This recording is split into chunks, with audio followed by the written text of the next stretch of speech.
Welcome to the final edition of the Signal Live. Alongside Crystal Milnick, I'm Ken Masenchi. Graduation is almost here with just 2 weeks left before the big day. Master's, doctorate, and credential graduates will have their ceremony on May 30th, and all undergraduates will celebrate their graduation on the 31st. Graduates from the College of the Arts and Humanities and Social Sciences will have their ceremony at 8:30 a.m. on the 31st, and the College of Business Administration and College of Science will commence at 12:30 p.m. on May 31st. English major Katie Billett has been selected as the student speaker at the 8:30 a.m. ceremony, and Patrick Akin will speak at 12:30 p.m. Graduation rehearsals will be held May 29th and 30th, and all graduates are encouraged to attend one of these practices. With only a few weeks left in the semester, many seniors might forget to celebrate some beloved traditions that lead up to graduation. CSU Stanislaus students who will be walking soon can lighten the stress of finals by taking a few moments to enjoy such a memorable accomplishment in several ways. The first long-time tradition is to decorate graduation caps. This custom has been helpful for friends and families to be able to find their graduate amongst the crowd. The second tradition upheld at graduation is giving someone a stole of gratitude. This is a red sash that is worn by the grad during the ceremony and then given to someone who that grad recognizes as a major support throughout their schooling. The last graduation tradition is to thank the educators who have made a big impact on those graduating. With the heat of finals upon students, these can sometimes be hard to remember, but are all worth doing. CSU Stanislaus Police Officer Amy Powers has been recognized both locally and statewide for her efforts against drunk driving. On June 1st, Powers will receive the California Award for Mothers Against Drunk Driving, which honors officers for their efforts in fighting drunk driving and underage drinking. Powers has also been named Officer of the Year by the Stanislaus Civilian Club.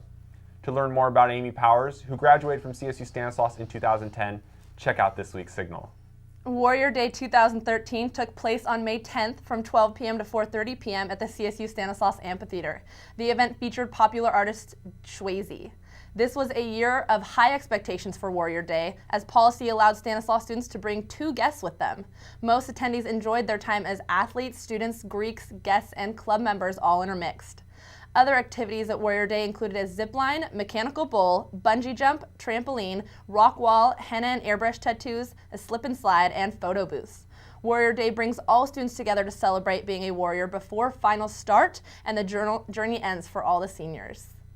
Looking for a job this summer and love the outdoors? Check out this week's Signal for great summer jobs that feature outdoor adventures and are geared towards college students. Also in this week's Signal, check out 5 great spots to add to your summer bucket list as the countdown to summer continues. On March 26th, the Italian Supreme Court caught worldwide attention when they called for a retrial of the Amanda Knox case. The Italian judges ruled that her and ex-boyfriend, Raffaele Solicito, returned to Italy to once again stand trial for the murder of Knox's roommate, Meredith Kircher. Knox and Kircher were students studying abroad until Kircher was found brutally murdered in November of 2007. Rudy Guerre, whose DNA was linked to the crime scene, was tried separately, found guilty, and sentenced to 30 years in prison. Knox and Solicito were originally found guilty of murder as well. Following their appeal and 4 years in prison, forensic scientists deemed the evidence linking Knox and Solicito to the murder inadmissible. The 2 were then set free until now. The Italian Supreme Court is required to issue their reasoning for overturning the decision later this month, and following their reasoning, both the prosecution and defense team have 45 days to file their cases. If all is decided, Knox and Solicito will likely face a retrial later this year or in early 2014.